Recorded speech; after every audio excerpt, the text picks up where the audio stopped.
एक ऐसा स्टार्टअप जिसे देखकर शार्क टैंक इंडिया के सभी 5 शार्क्स ने एक साथ निवेश करने का फैसला किया था। उस वक्त कंपनी की वैल्यूएशन थी सिर्फ 100 करोड़ रुपए, लेकिन सिर्फ 2 साल के अंदर इसकी वैल्यूएशन करीब 2500 करोड़ रुपए तक पहुंच गई है। यानी शुरुआती निवेशकों को कागजों पर करीब 25 गुना रिटर्न मिल चुका है। लेकिन सवाल है कि आखिर एक छोटे से कपड़ों के कारोबार से शुरू हुई कंपनी ने इतनी बड़ी छलांग कैसे लगाई? कैसे एक ऐसे फाउंडर ने जिसके पास ना IIT की डिग्री थी और ना MBA का बैकग्राउंड, उसने भारत के फैशन मार्केट में अपनी अलग पहचान बना ली। चलिए जानते हैं स्निच की पूरी कहानी। स्निच की शुरुआत साल 2020 में सिद्धार्थ डोंगरवाल ने की थी, लेकिन उनकी कहानी इससे काफी पहले शुरू हो चुकी थी। बेंगलुरु में अपने परिवार के ज्वेलरी बिजनेस में मदद करते हुए सिद्धार्थ को महसूस हुआ कि उनका असली इंटरेस्ट फैशन और कपड़ों के कारोबार में है।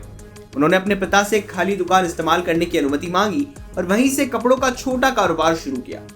शुरुआत में वो फैक्ट्रियों से बचे हुए कपड़े खरीद कर बेचते थे, लेकिन जल्द ही उन्हें समझ आया कि सिर्फ रिटेल में ज्यादा मार्जिन नहीं है, असली मौका मैन्युफैक्चरिंग में है। इसके बाद उन्होंने कपड़ों की मैन्युफैक्चरिंग शुरू की और धीरे धीरे कई बड़े रिटेलर्स के लिए कपड़े बनाने लगे।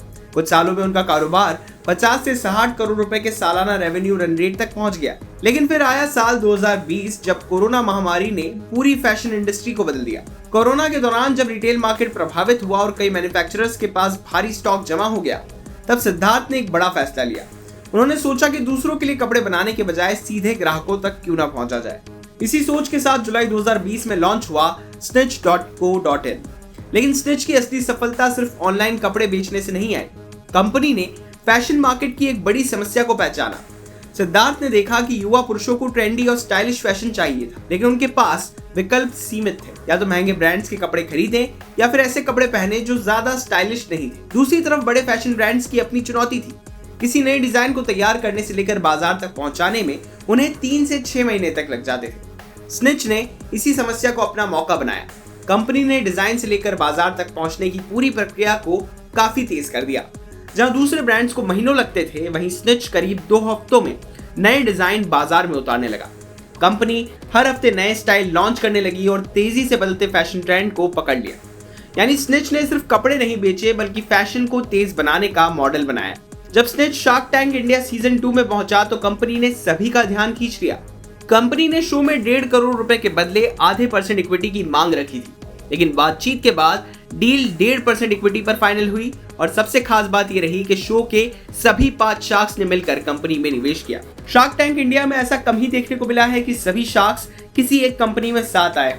उस वक्त इस डील के हिसाब से स्निच की वैल्यूएशन करीब 100 करोड़ रुपए थी, लेकिन ये तो सिर्फ शुरुआत थी। शार्क टैंक के बाद कंपनी की ग्रोथ और तेज हो गई। जून 2025 में स्निच ने करीब $40 मिलियन यानी लगभग 340 करोड़ रुपए की फंडिंग जुटाई। इस फंडिंग राउंड में कंपनी की वैल्यूएशन करीब 2500 करोड़ रुपए आकी गई, यानी शार्क टैंक वाली वैल्यूएशन से करीब 25 गुना ज्यादा। कंपनी ने कुछ ही सालों में करीब 900 करोड़ रुपए के स्केल तक पहुंचने का दावा किया है, जिसमें करीब 60% कारोबार ऑनलाइन चैनल से आता है। कंपनी का कहना है कि वो करीब 120% सालाना ग्रोथ कर रही है और मुनाफे में बनी हुई है। अब कंपनी सिर्फ ऑनलाइन फैशन तक सीमित नहीं रहना चाहती। स्निच ने स्निच क्विक लॉन्च किया है, जिसके जरिए ग्राहकों तक 60 मिनट से भी कम समय में फैशन प्रोडक्ट पहुंचाने का लक्ष्य रखा गया है। कंपनी के मुताबिक यह नया मॉडल पहले ही उसके ऑनलाइन रेवेन्यू में करीब 10% योगदान दे रहा है। अब कंपनी की नजर अगले बड़े लक्ष्य पर है और वो आने वाले समय में करीब 1400 करोड़ रुपए के रेवेन्यू तक पहुंचने की तैयारी कर रही है। स्निच की सफलता के पीछे 3 बड़ी वजह नजर आती है। पहली, कंपनी ने युवा ग्राहकों की बदलती पसंद को जल्दी समझ लिया। दूसरी, अपनी मैन्युफैक्चरिंग क्षमता की वजह से कंपनी फैशन ट्रेंड के हिसाब से तेजी से नए प्रोडक्ट लॉन्च कर पाई। और तीसरी, कंपनी ने पारंपरिक फैशन मॉडल के बजाय डिजिटल और D2C मॉडल पर फोकस किया। यही वजह है कि एक छोटी सी दुकान से शुरू हुई कंपनी आज हजारों करोड़ रुपए की वैल्यूएशन वाले ब्रांड में बदल चुकी है। स्निच की कहानी सिर्फ एक फैशन ब्रांड की कहानी नहीं है, बल्कि ये दिखाती है कि अगर किसी पुराने बिजनेस मॉडल को नए तरीके से पेश किया जाए तो छोटी शुरुआत भी बड़ी कंपनी में बदल सकती है। सिद्धार्थ डोंगरवाल ने एक छोटे कपड़ों के कारोबार से शुरुआत की और आज स्निच भारत के सबसे चर्चित D2C फैशन ब्रांड्स में शामिल हो चुका है। अब सबसे बड़ा सवाल यही है कि क्या स्निच आने वाले वर्षों में अपनी इस तेज ग्रोथ को बनाए रख पाएगा और भारत के फैशन मार्केट में बड़ी कंपनियों को चुनौती दे पाएगा। बिजनेस से जुड़ी बाकी तमाम खबरों के लिए आप देखते रहिए विस्तार।